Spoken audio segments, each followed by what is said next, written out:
Okay, so we'll uh,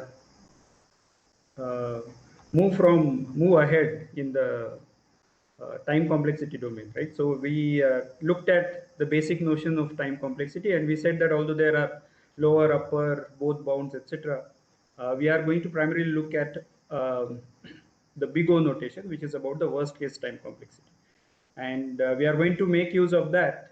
So people are, am I audible?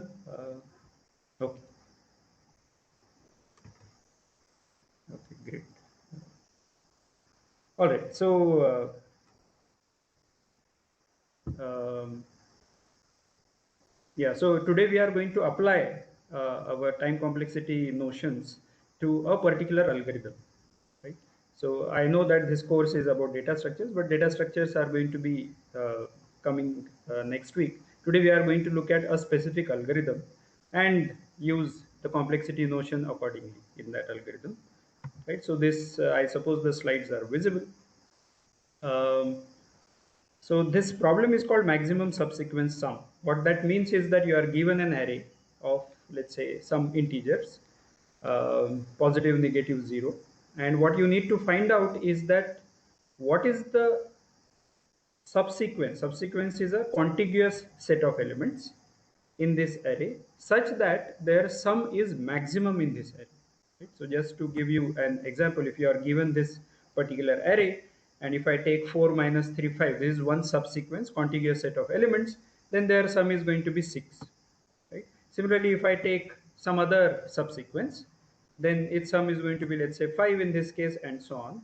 If you take the whole array, that is also a subsequence, and it will have some subsequence sum. And what I want to find out is that given all these different subsequences, what is the maximum value that is possible, right? So let me define that.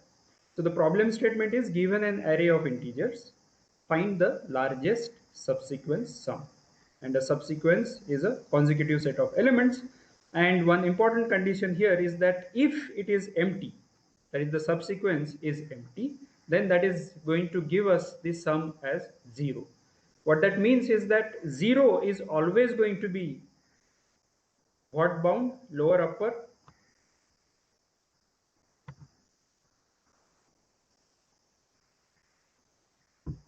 0 will be a lower bound, as Aniruddha suggests.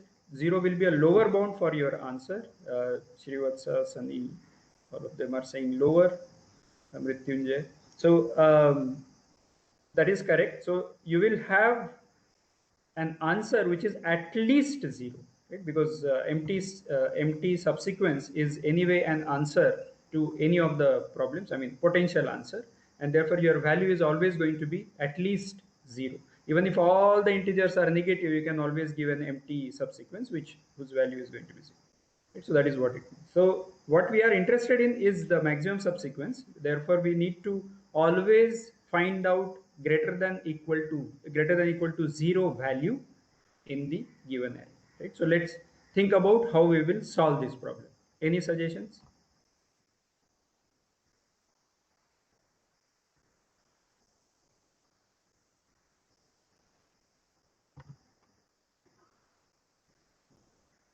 So any suggestions how will we solve the maximum subsequence sum problem? If all numbers We'll are start negative, from zero. yeah, go ahead. We'll start from zero and keep adding them, add them from I to j, and if next for next loop, if that sum is more than the sums, then change that sum. Okay, that sounds good. So we look at sum I and sum j, and we want to find out the sum between this I and j. And if this sum is going to be greater than the current maximum that we are keeping track of, then we need to replace the maximum. We are not interested in the I and j values specifically. We are just interested in the maximum, so that is okay. Even if you are interested in I and j values, those could also be tracked when you change the maximum. Right? So what Chaya suggested is a nice algorithm which is going to give us the answer. Right? So Kaushik says that if all numbers are negative, return 0. Yes, that is correct.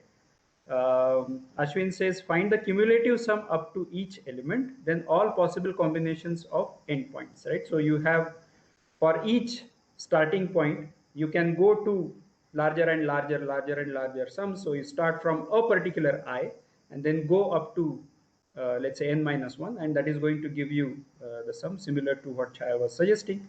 But this needs to be a cumulative sum, is slight difference between what Ashwin said compared to what Chaya was suggesting. We'll come to this algorithm also. Mudita says that we'll check whole array and take values which are positive and add them. This can be a little problematic. Can somebody suggest why, if we do not consider negative values, there could be a problem? Can somebody give an example of a maximum subsequent sum which is going to give you? Yeah, so one is definitely that the consecutive part gets hampered, but there is something more dangerous than that.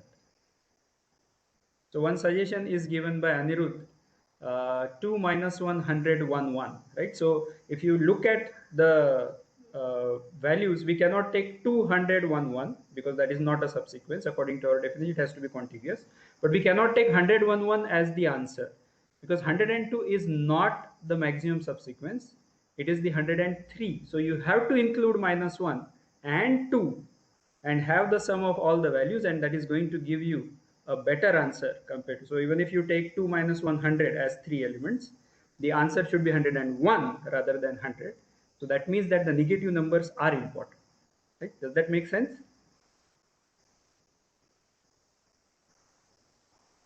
Yeah, isolated positive values. Yeah, isolated positive values may be of high value. Yes, that's true. But the negative numbers are definitely important, right? So this is good. Mudita, you asked, you mentioned a good point, and that kind of reveals an important point about this algorithm. So this is something which we are understanding without getting into the problem, without getting into the implementation. So the first thing to do is to understand the problem. So we are slowly trying to understand the problem, and once we understand it enough, then we'll be able to dig out the solution. The solution, of course, some of you have already given. For example, Sai Charan has said 0 to n minus 1 and then I plus 1 to n. Maybe I'll put it as I to j less than n, because we would like to start from I also, right? So yeah, but otherwise that should be correct. So that should be a good loop which is going to give us the I and j. Naimisha is asking, can we split up the numbers as pairs of 2? Why is that? I didn't understand. Why should there be pairs of 2?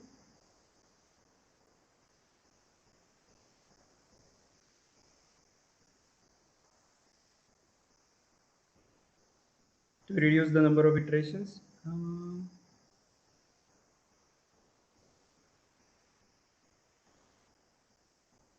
Yeah, I am not able to see your algorithm, Naimisha.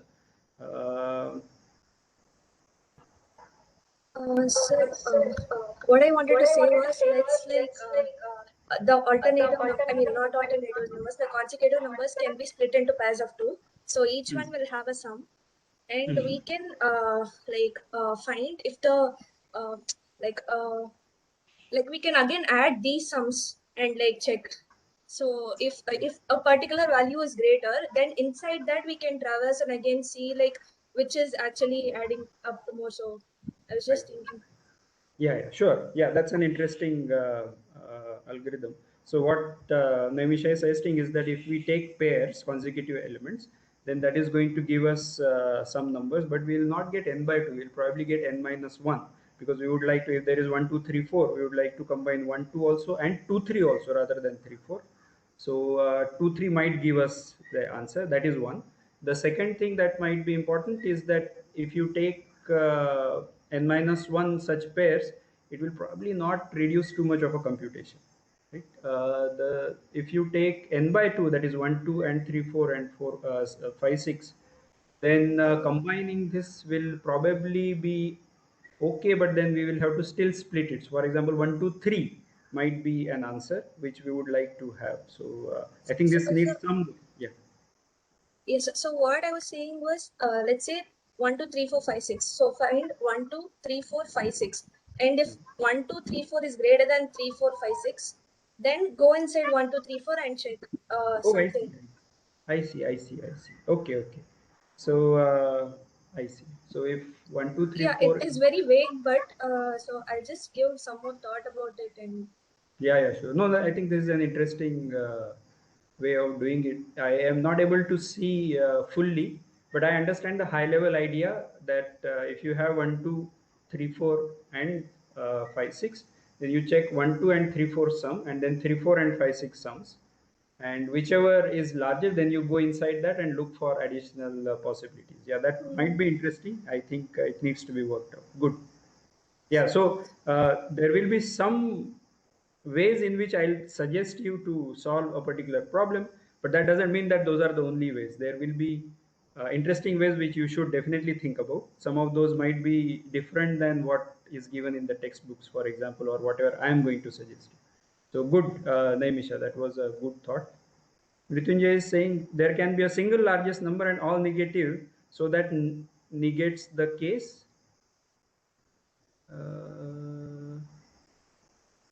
Yeah, this probably seems to be an answer to something.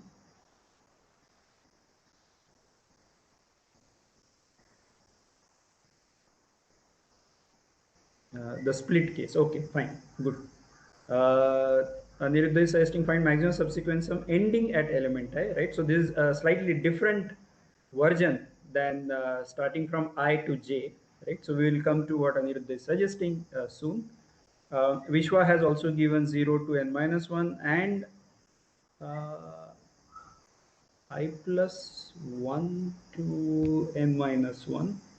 I am still not clear. I think two of you have given this suggestion I plus 1, but I think we should go from I rather than I plus 1. I mean, like starting from the positive numbers, like we'll go through the loop. Like let's say, like I mean, we'll check the first element. If the first element is greater than 0, we'll start the sum from there. Like, and if the first and the second, if an element is less than 0, we'll not even consider that, and we'll not even go under the sub loop. That's the idea. So.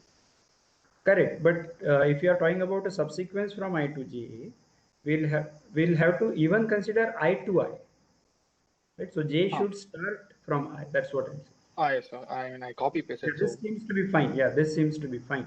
Just that J greater than equal to 0, we might have to do. But yeah, otherwise the idea seems. I greater than 0. So. I wrote it will wrongly. always be greater than 0. Oh, I greater than 0, not I equal to 0.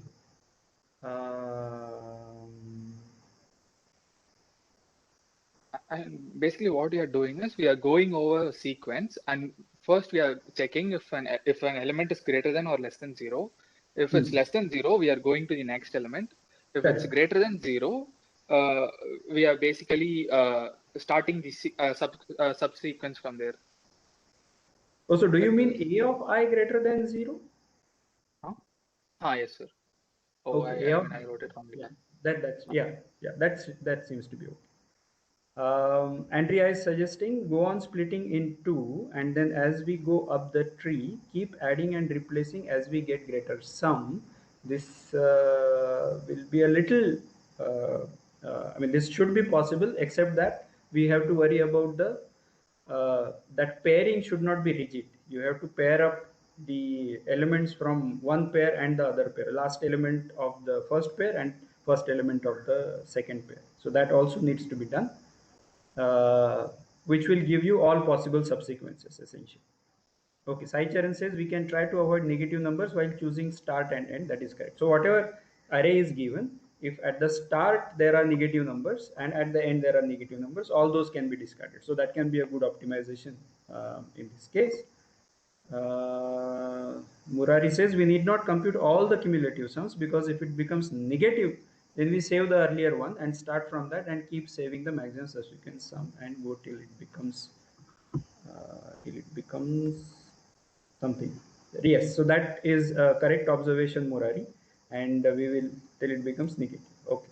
Yeah, so there are important observations that you guys have already made, and So the initial part and the later part, chopping the array such that we don't have to consider the negative elements or even zeros at the end. That is going to be a valid thing. The other thing is that we need not consider all the possible subsequence. As soon as we see that something is getting negative, we might be able to do something about it. Right? So that is what is Murari's observation, and we'll come back to this. Madan says add consecutive elements, stop the recursion when sum of two consecutive numbers is smaller than individual number in the upper array. Individual element in the upper array. This I am not sure if I mean this might be true. This might be correct. This might not be correct. But my worry is that you will have to go back and see if that number is present in the upper array, right? So that is one check that we will have to do. Now, whether this will work, that will again require some thinking. I am not able to think right now. But this is again an interesting, different way of implementing this, which Madan has given us. Vikash Maddi says creating a cumulative sum array and find max of ARR of I minus ARR of J such that I greater than J.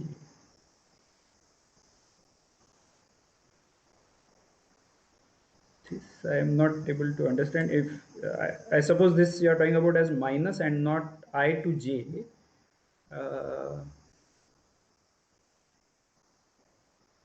The cumulative array. Oh, I see. Error is the cumulative array. I see. So you already have computed the cumulative sum, and then as possibly maybe J greater than I, max of that sum. That's I think that will work. Right? This is probably the last algorithm that we will see. Yes, so that seems to be correct.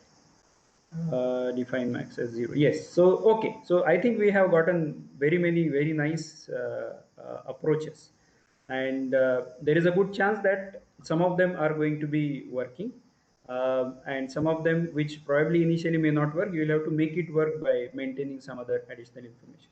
What we are interested in is definitely to have an efficient algorithm. So let's start from the basic, and I'm going to show you how to solve this problem by following a logical sequence of steps, right? And then we'll make it more and more efficient, again using a logical sequence of steps, following the observations that you guys have made already, right? So let's come to algorithm 1 for the maximum subsequence sum.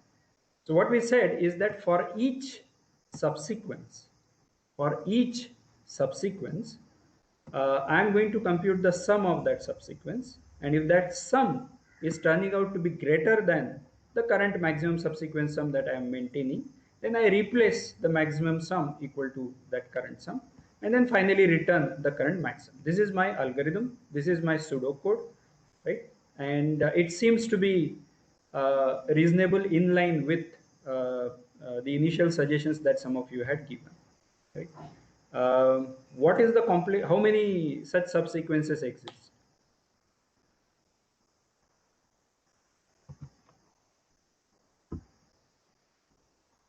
N square, Raghu says.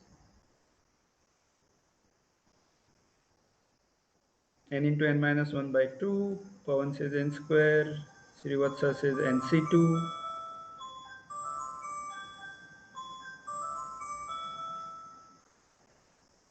Okay. So nc2. Okay.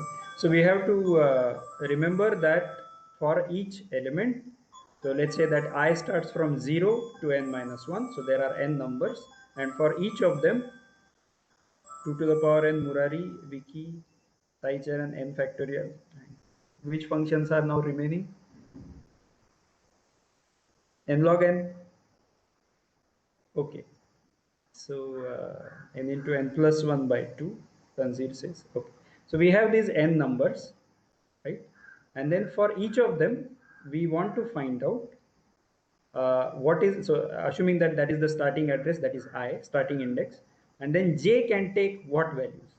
J can take if you are at a specific I, j can take starting from I all possible values. We don't have to consider anything from 0 to I minus 1 because that is already considered when we considered 0 or the earlier indices of I.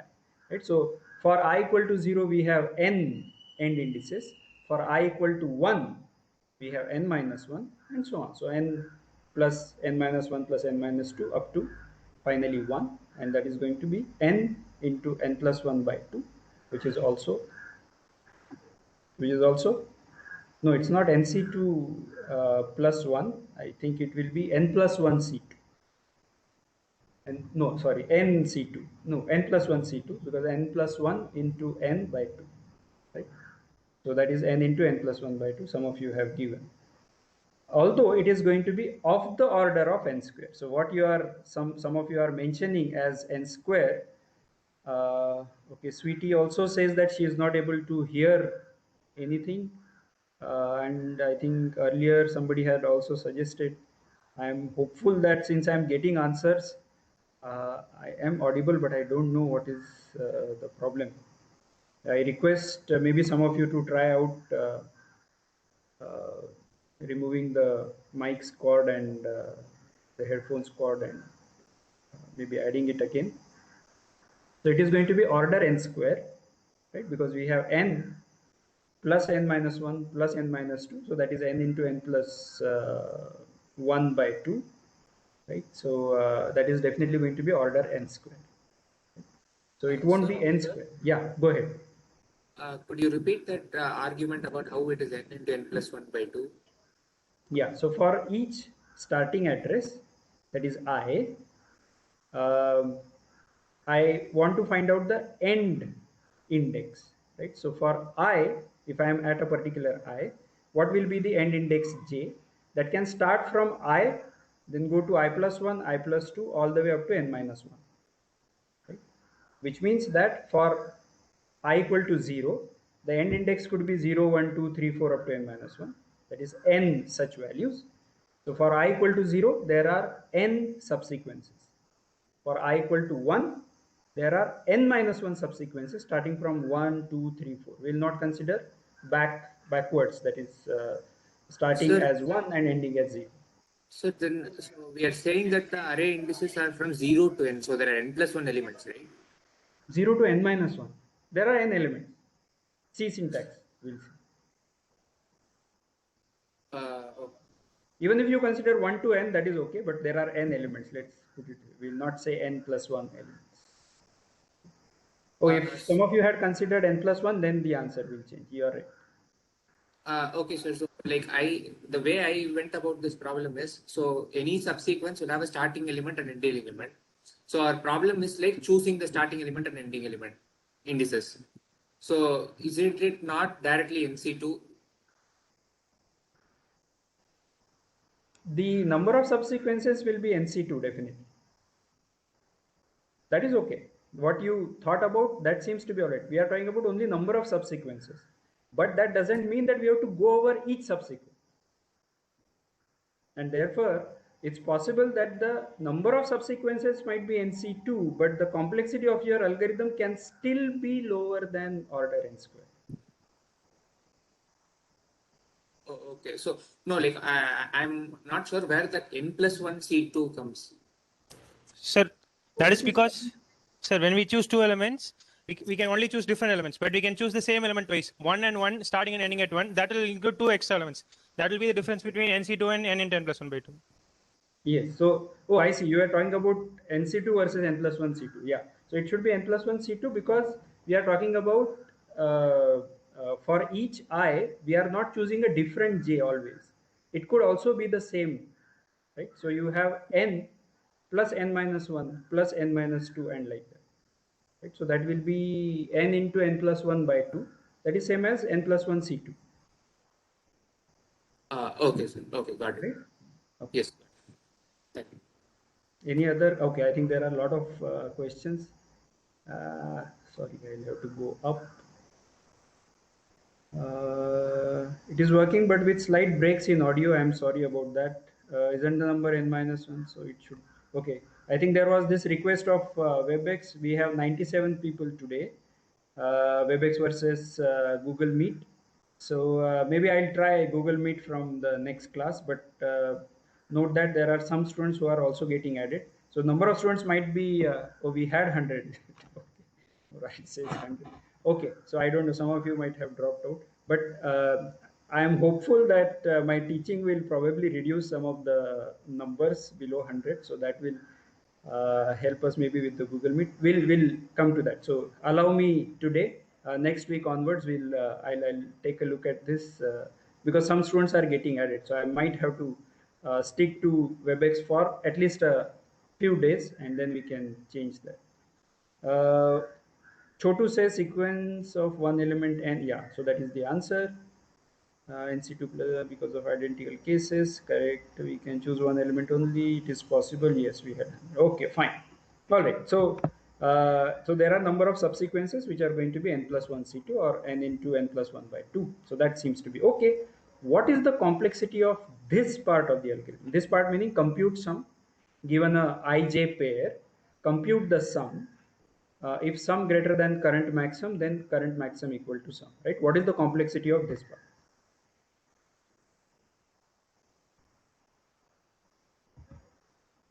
Order 1, order 1, order 1, order n square, order 1. Okay.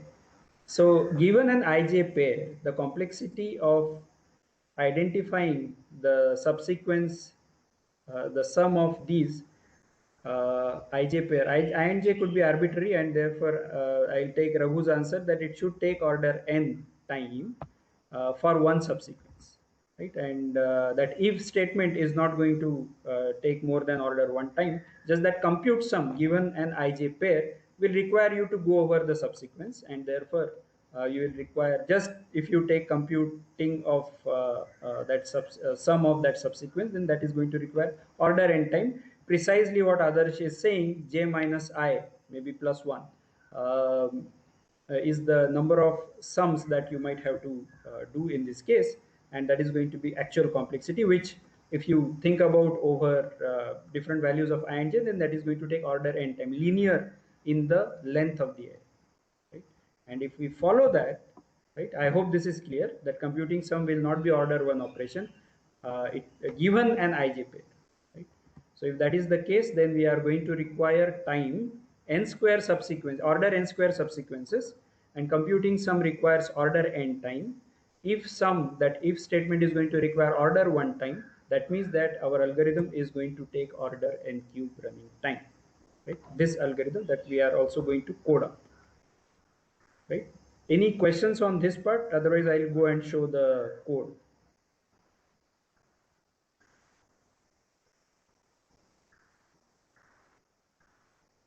Okay, so let me open that up.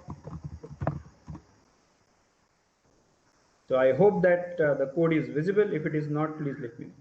So let's come to main first, right? This is our usual C syntax, right? So I hope this should be visible. This should be easy to you to understand. And we'll come to C++ a little later. We don't have to worry too much about C++ anyway. So there is an array, right, which is what I had taken as possibly an example in the slides, and it has some values.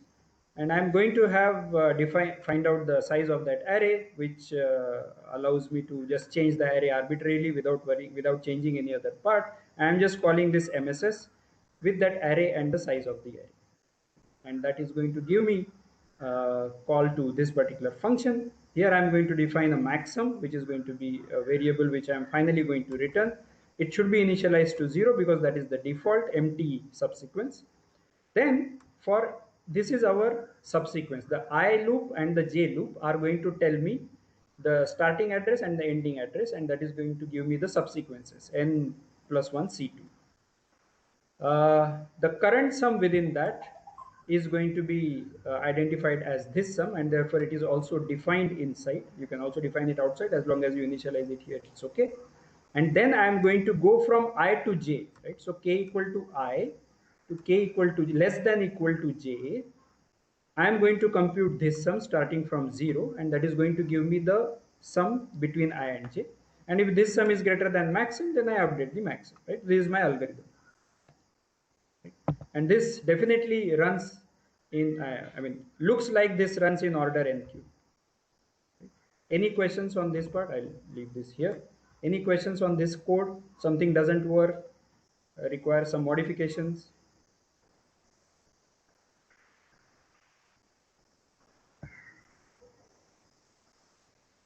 By the way, this code is also available on the course webpage, so you should be able to try it out later.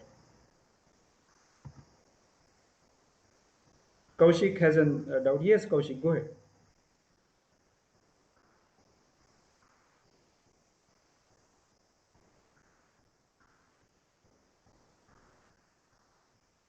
Sum is order n, but we have to calculate sum for nc2 times.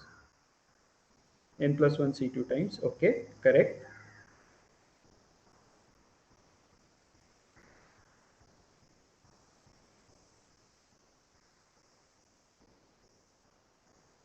Yeah, that is fine. So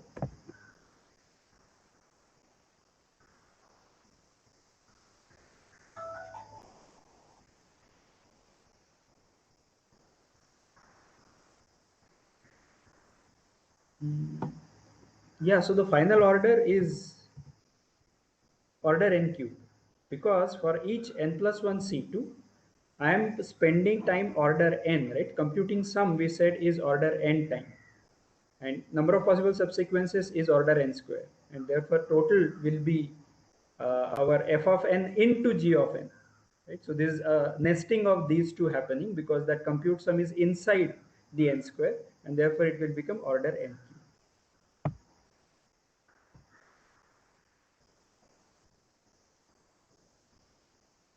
Does that, okay. Yeah, any other concerns here?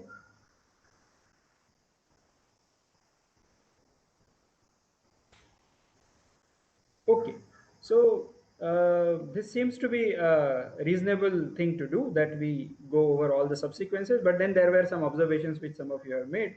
Let's come to that, right? So is it possible that n cube might be little too, I mean, inefficient? Maybe it is not the most efficient way of doing, but who knows, that the algorithm might be correct, but our analysis might be wrong, meaning it's not tight. Order n cube is correct, but what if our analysis is not appropriate? Why? Because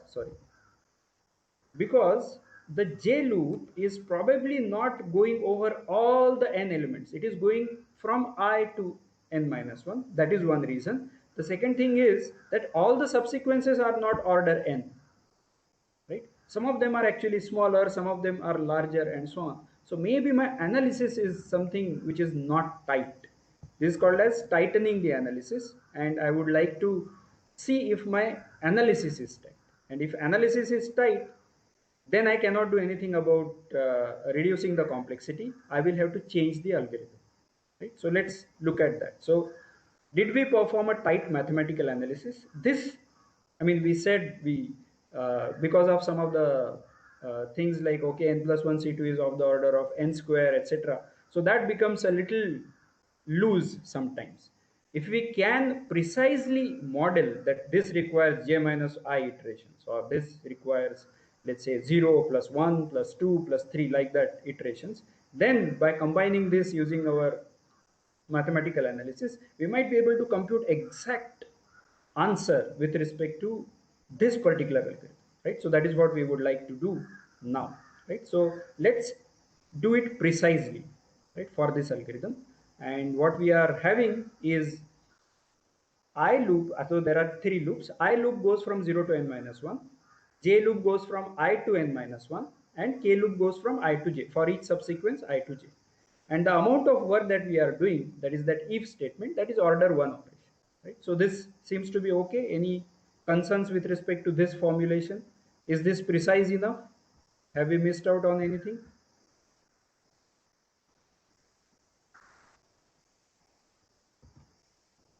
Okay, so assuming that this is fine with you, let's solve this. So we solve the innermost sigma first. So that is just going to be j minus I plus 1 maybe. So that order 1 is actually a constant, but that is okay. That is only going to change. So that order 1 is all right. So j minus I plus 1 is the value of that So we'll assume that it to be 1, but you can also replace it with constant times 1. So that is also okay. So j minus I plus 1, those many operations, order 1 operations we have to make. So this is also precise. Now I'm going to replace that here. At this stage, if I have to talk about, let's say for j equal to I to n minus 1, right? So if I take the value of j as I, then the parenthesis, let me see if this is possible. Mouse pointer as pen, right? So if I take the value of j as I, then this becomes 1, and then 2 and 3 and so on. And then for j equal to n minus 1, I get the value as n minus I. Right? So therefore, this is actually a sum of 1 plus 2 plus 3 up to n minus I. Right? So that is the first n minus I integers. And that is anyway going to be the n minus I into n minus I plus 1 by 2. Right? We have not made any assumptions so far. Whatever was the equations, we are just solving the equations with our knowledge of high school mathematics. Right? So this part also seems to be okay. Any questions so far?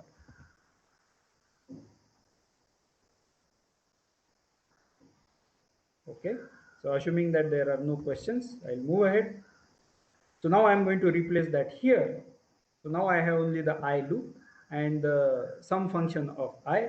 And if I try to solve it again with multiple substitutions, etc., what I get is some function in n, which is going to be cubic in nature. And that does mean that our analysis is tight. We have not made any kind of sweeping assumptions with respect to the time complexity. It actually gives you an order n cube algorithm, right? So if my analysis is tight, that means algorithm 1 is actually order n cube.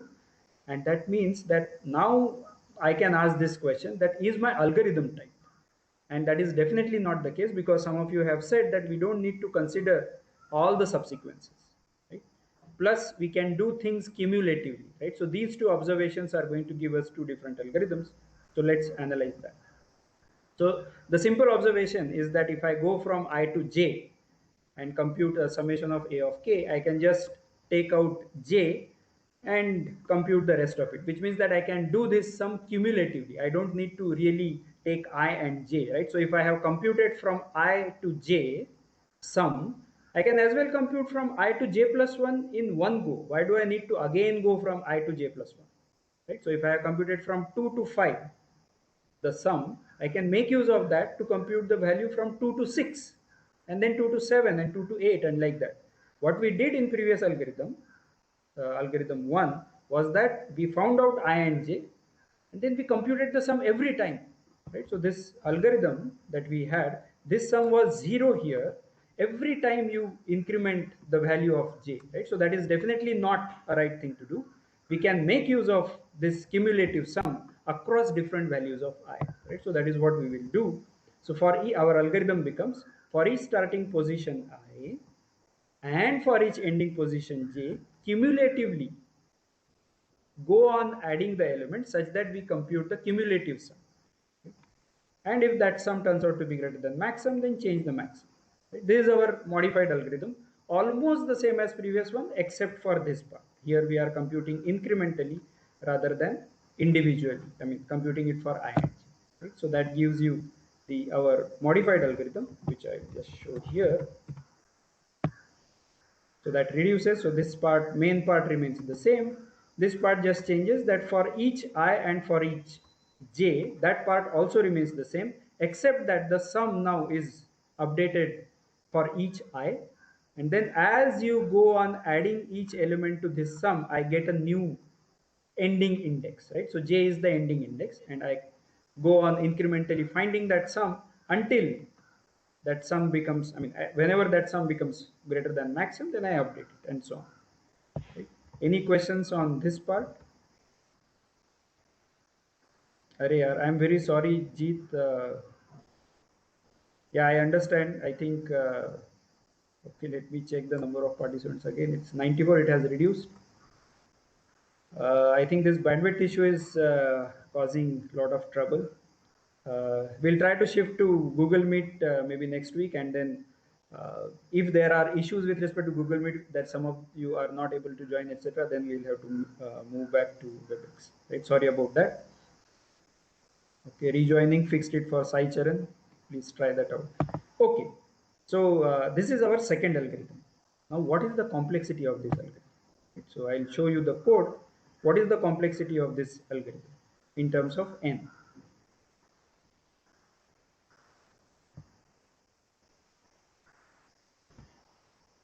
Okay, Kaushik says n square.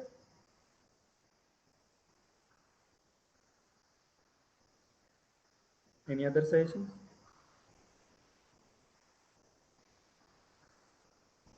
Okay.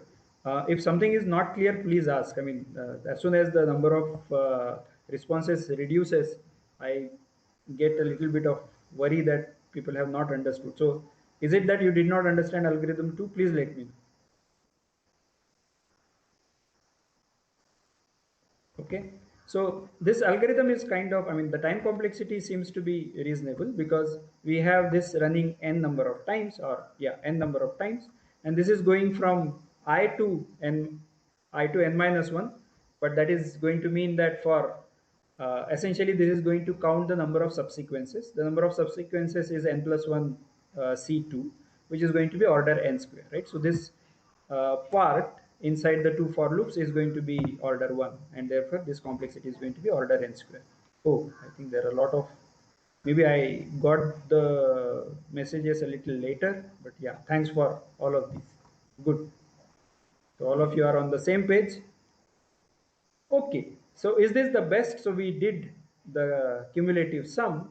So we took advantage that we could do the incrementally compute the sum. But the another suggestion that you had given is that we don't need to compute all possible sums. Right? We don't need to consider all possible subsequences. We are still considering all possible subsequences, and therefore the complexity has to be greater than equal to order n square, because the number of subsequences is order n square, right? N plus 1 C2. So that means the complexity cannot be lower than that if we are enumerating all the subsequences. If you want to reduce it, then we cannot afford to consider all subsequences. And what was the reason behind not considering all possible subsequences? Because if a particular value is turning out to be lower, I mean that negative value that we were talking about, then we don't need to worry about that subsequence at all. Right? If the sum up to a particular point is turning out to be negative, sum is negative, not the value is negative. The sum up to a point, as soon as it becomes negative, we don't need to worry about it. And I'll show you with an example, I think on the slide. Right? So this we did. So we want to not compute some subsequences, and we would like to avoid those fruitless subsequences. Right? So for example, if I give you this particular sequence, right? So this part was, the later part was same as the original subsequence, and I have added this 1 to minus 8. We don't need to consider minus 2 as one subsequence, because we know that minimum value is going to be 0. So I don't need to consider I to I for minus 2. Similarly, I don't need to worry about this subsequence at all, right? Again, I'm talking about a subsequence minus 2 and subsequence minus 2 minus 1. I'm not talking about the individual value minus 2. Individual value minus 2 might be part of a larger subsequence, which might give you the final answer. That is possible. At the same time, it's not only about the negative values, it is about the negative sum. So for example, minus 2 minus 1, 2 is going to give you the sum as minus 1, which again cannot be the answer because 0 is the lower bound. And so is this. Right? Which means that we can discard computing some of these subsequences early on, and that will give us the final algorithm, and hopefully it will work much better. So that is going to be a very simple algorithm for each position, right? And this is our I loop. Add the next element to the current sum that I'm maintaining. If that sum turns out to be greater than the maximum, then I just replace the maximum. That is fine. Otherwise, if the sum becomes negative, then just reset the counter, reset the sum to 0, because I don't want to consider this negative subsequence, negative summed subsequence at all, and therefore I don't need to worry about this particular negative subsequence. And that turns out to be just a linear time algorithm. We don't, this adding of the next element is just order 1 operation. All of this is order 1 operation, right? Each of these is order 1. When you nest it, it's also order 1 and so on. And therefore we get our third algorithm, which is going to be now this sum. So this sum has been moving upwards, right? Initially it was inside, then we moved it inside the I loop. Now it is, the initialization has moved outside. So this sum is actually the sum in our pseudocode, that you just compute the next, add the next element to the running sum. If that is maximum, more than maximum, you just replace it. Otherwise, if it is 0, then you reduce it to, then you reset the counter, reset the sum, and make it the 0, so that from the next element again you start from 0, right? So this invariant or this property needs to be satisfied at the start as well as whenever you encounter a negative sum, because a negative summed subsequence cannot be an answer. So yeah, and we can try that. For example, on this code, we can just compile.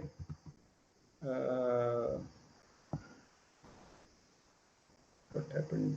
Personality visual. I think that is just marked it as C++. So the sum should be an answer 11, which is essentially going to be 4 minus 3 is 1, so that should be part of the answer. 1 plus 5 is 6, minus 2 is 4, minus 1 is 3, plus 8 is 11, right? So all of these elements should give you the maximum answer, right? Except the last part, which is minus 2. Let's add 1, 2, minus 8, 4 at the start of this.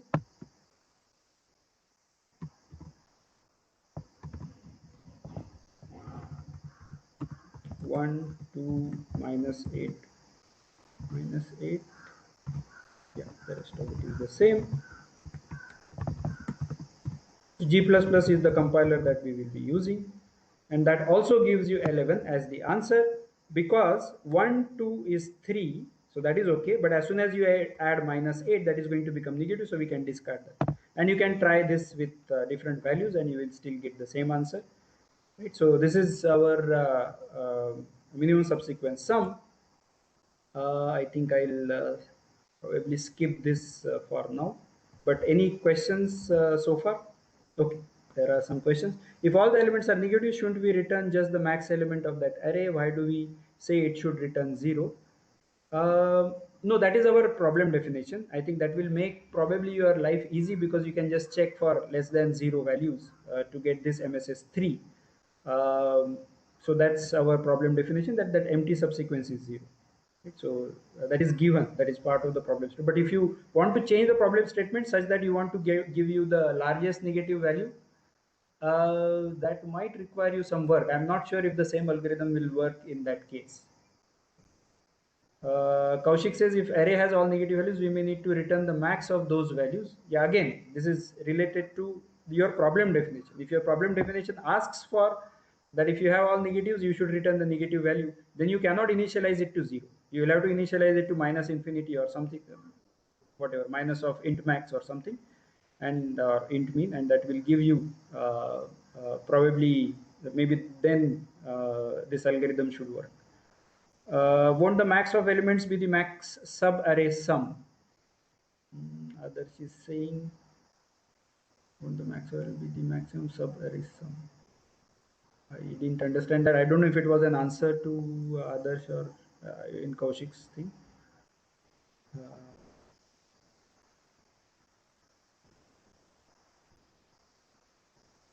Yeah, so if there are only negative, yeah, in case of negative values, yes, others we have to give, we can give the maximum if your problem statement says so, right? So as Srivatsa has said, this is a convention. There is nothing right or wrong about it. This is part of the problem.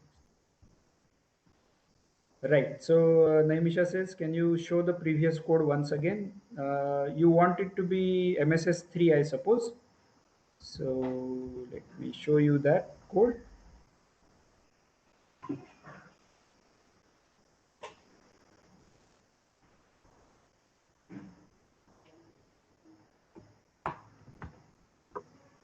Okay, and then Monica says 50, 50 minus 1, 0. And what if there are three elements?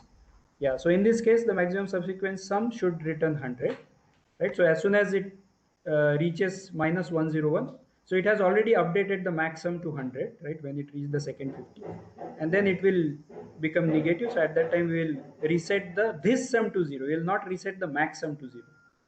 Right, so all of this is okay. This order and algorithm won't work if that rule about empty subarray giving zero sum. Yes, so it will not work because we are initializing maximum to 0. My feeling is if you initialize it to minus infinity, hopefully this should work out, because as soon as you take the first element, that is going to be all negative, that is going to be larger than the minimum. So we are initializing it to 0 because that is the lower bound, right? So in case of, if you change the problem statement and you allow the negative answer to be there, then you have to change the lower bound to minus infinity. Then I think it should work. I have not tried it, but I think it should work. All right, so we'll stop here unless there are any further questions.